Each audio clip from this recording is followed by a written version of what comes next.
A precipitação nos últimos 15 dias, de 8 de fevereiro a 22 de fevereiro, a gente nota que a maior parte do país choveu, representada aqui pela cor verde, e algumas regiões tiveram aí da ordem de 60 a 90 milímetros, mas regiões como Mato Grosso e Pará tiveram bastante chuva, acima de 150 milímetros. Mas a gente nota que nas anomalias, vê que a maior parte do país está em cor marrom, que significa que houve redução de chuva em algumas regiões, por exemplo, pegando aqui a parte central do Tocantins, Palmas, Porto Nacional, a gente vê que houve uma redução entre 75 e 100 milímetros nesse período de 15 dias. O Ninho 1-2 é próximo da costa da América do Sul, o Ninho 3, que é a região em que as águas do Pacífico se correlacionam melhor com as nossas chuvas, vai até a metade do Pacífico, essa região em vermelho. O Ninho 4 é a região mais quente, do lado da Austrália e Indonésia, e os americanos não usam nem o 3 nem o 4, eles usam um pedaço de cada um e chamam de Ninho 3.4. E tudo que chega aqui na nossa mídia, é divulgado aqui no país, é para essa região. Nesse caso, essa previsão foi feita pelo Instituto Internacional de Pesquisa do Clima e Sociedade, o IRI, e saiu agora no mês de fevereiro. A previsão é feita com modelos de clima, nesse caso usaram 16 modelos dinâmicos que representam o movimento da atmosfera e 9 modelos estatísticos, e depois que fazem a previsão para cada mês, eles somam e fazem a média móvel de 3 meses. Então, nesse caso, fevereiro, março, abril, centrado em março, probabilidade de 96% que fique neutro, representado aqui pela barra cinza, segue neutro no mês seguinte, 90%, depois cai para 65%. A partir de maio, junho, julho, centrado em junho, teríamos então 58% de chance de se ter um El Niño representado pela cor vermelha. E vai 58%, seguindo 61%, 61%, 58%, 60%. Então, estão achando que no segundo semestre nós teríamos então um El Niño, mas esses números são muito pequenos, e além disso, esses números eles têm a probabilidade de água ficar meio grau acima. Meio grau acima seria um El Niño fraco e não teria muito impacto na nossa precipitação.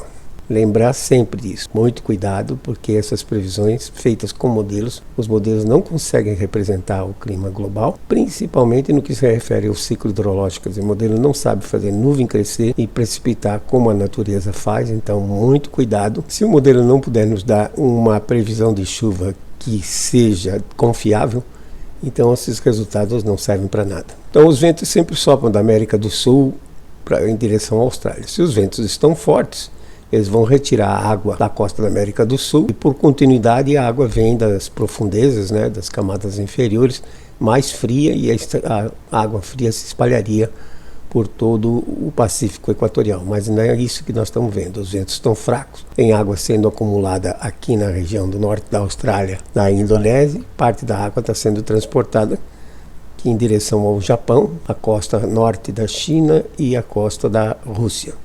A água que vai sendo acumulada aqui, ela vai pressionando as camadas inferiores, que rebatem e expulsam essa água mais quente, como nós estamos vendo aqui nesse gráfico, que é uma seção vertical no Pacífico Equatorial, que vai da superfície, que é essa linha aqui, até 450 metros de profundidade e cobre todo o Pacífico, a Austrália até a América do Sul. Então nós estamos vendo aqui, representado por essa cor marrom, a água quente sendo expulsa e viajando em direção à América do Sul, e praticamente já está tomando conta do Pacífico como um todo, Então, se persistir esse deslocamento, certamente vamos ter um El Niño fraco, possivelmente a partir do segundo semestre. Mas ainda eu diria que é muito cedo para falar alguma coisa sobre isso, porque de repente os ventos podem se fortalecer e acabar com toda essa água quente. Está neutro nesse período de 15 de fevereiro a 21 de fevereiro.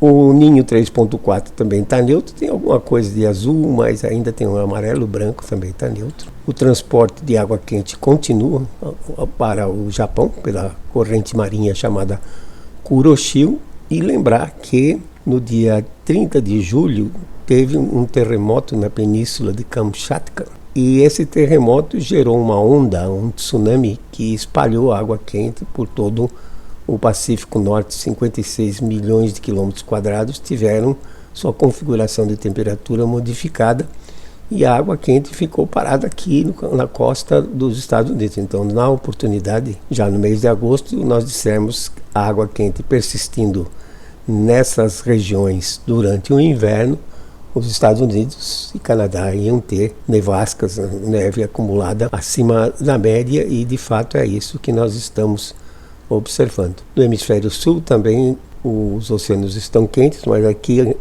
em volta da Antártica tem uma corrente chamada corrente circumpolar, que redistribui melhor a água quente. Não é como no Pacífico Norte, que ela fica aprisionada lá e não tem para onde ir, e no caso do Atlântico ela entra para dentro do Ártico e derrete o gelo flutuante.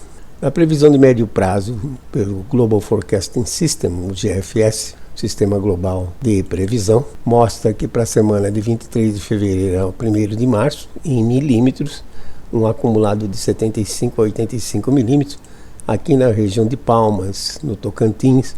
Mas a gente vê que na Bahia, por exemplo, e norte de Minas, pode exceder a 100 milímetros nessa semana que entra agora. E toda essa região em azul com bastante chuva, exceto, obviamente, o sul do país e parte do sudeste pode ficar com chuvas abaixo do normal, conforme a gente vê aqui no mapa de anomalias. Excesso de chuva pegando norte de Minas, Bahia, e falta de chuva no norte do Pará e sul e sudeste. Na próxima semana, de 2 de março a 8 de março, nós temos aqui na região do Tocantins também da ordem de 65 a 75 milímetros acumulado. Parece ser menos intenso e cobrir uma área menor do que na semana de 23 a 1º de março, mas a gente vê que o sul, parte do sudeste, fica com anomalias negativas que podem chegar aí a 50, 75 milímetros de chuva a menos. No leste do país, Bahia, norte de Minas, a gente vê que chove um pouco acima, mas não tanto quanto na semana anterior. E aqui no Tocantins e no Pará fica na média com 15 milímetros para cima ou 15 milímetros para baixo da média. A previsão de clima, não há modificação por enquanto. Nós não usamos modelos, usamos similaridade. E o ano similar encontrado a 2026 foi ano 2007 até agora. A região norte apresenta coloração entre branco e vermelho, indicando anomalias negativas, enquanto a região sul, o leste aqui da Bahia, sul do Paraguai, nordeste da Argentina, apresenta excesso de chuva que pode chegar acumulado aí a 200 milímetros acima do normal nesse período de janeiro a março. Fazendo um zoom aqui, só como exemplo, na região de Palmas, Porto Nacional, a gente vê que teríamos, usando Porto Nacional, que está em 10,7 sul, 48,6 oeste, a média 745 milímetros, e nessa região então teríamos 20 a 30 milímetros a menos por mês, o que daria no trimestre 60 a 90 milímetros, que subtraídos dos 745, espera-se um acumulado bastante bom de 655 a 685 milímetros, que daria um desvio negativo em torno de 10%. Próximo trimestre, abril e junho, continuando com os dados de 2007, a gente vê que o país está todo de verde e amarelo, sem fazer jogo de palavras, né? Sugerindo então que a maior parte do país nesse período vai estar com chuvas abaixo do normal, entre 20 e alguns lugares até 80 milímetros a menos, dando um total no trimestre de 60 a 240 milímetros a menos, com exceção obviamente aqui da Bahia, norte de Minas, e a região próxima de Santa Catarina. Pegando Porto Nacional tem uma média de 220 milímetros de abril a junho, estaria na média 10 a 20 milímetros a menos, ou seja, 30 a 60 milímetros a menos, que subtraído dos 220 espera-se um acumulado então entre 160 e 190 milímetros. Esse é apenas um exemplo, como eu disse. Fazendo um zoom de novo, a gente vê onde é que está o quadradinho ali, pegando então essa região verde na sua maior parte. Lembrar que o quadradinho tem 55 por 55 quilômetros e está centrado exatamente nas coordenadas de Porto Nacional, e o quadrado maior tem 550 por 550 quilômetros, pegando então uma região muito maior. Em resumo, de 8 a 22 de fevereiro choveu abaixo da média em quase todo o país. O GFS prevê que o leste do país, Bahia, norte de Minas, partes de Goiás, Tocantins vão estar com chuvas acima da média, e o sul, sudeste e norte do Pará com chuvas abaixo da média nesse período de 23 de fevereiro a 1º de março. A situação deve persistir na semana de 2 de março a 8 de março, porém as anomalias positivas vão ser menores no leste e as anomalias negativas vão ser maiores no sul, sudeste e norte do Pará. O IRI, o Instituto Internacional de Pesquisa do Clima e Sociedade, indica a probabilidade de 96% de se ter neutralidade agora em março, mas a partir de junho, então já teríamos a possibilidade de se ter um El Niño fraco.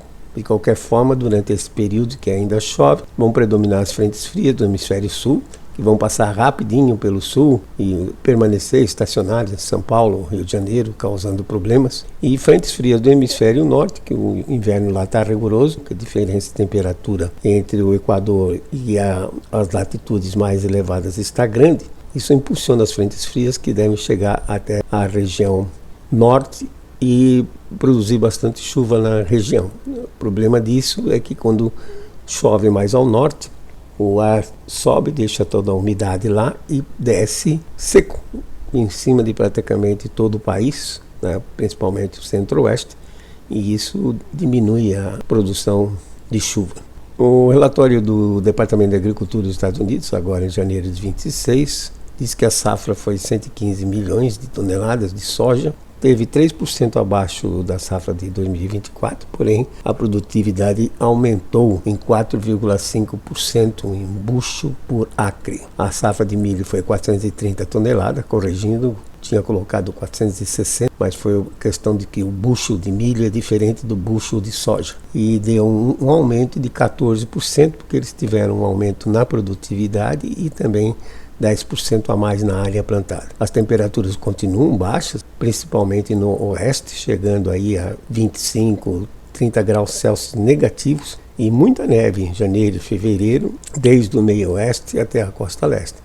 A previsão é que a cobertura de neve fique acima da média, e como neve reflete muita radiação solar, 90 a 95%, quer dizer, só absorve 5 a 10%, vai demorar muito para derreter e isso vai manter o solo congelado e pode atrasar o plantio da safra americana 2026, cuja janela se encerra em 20 de maio. E quem plantar depois disso, eventualmente já está arriscado a pegar geadas e nevascas já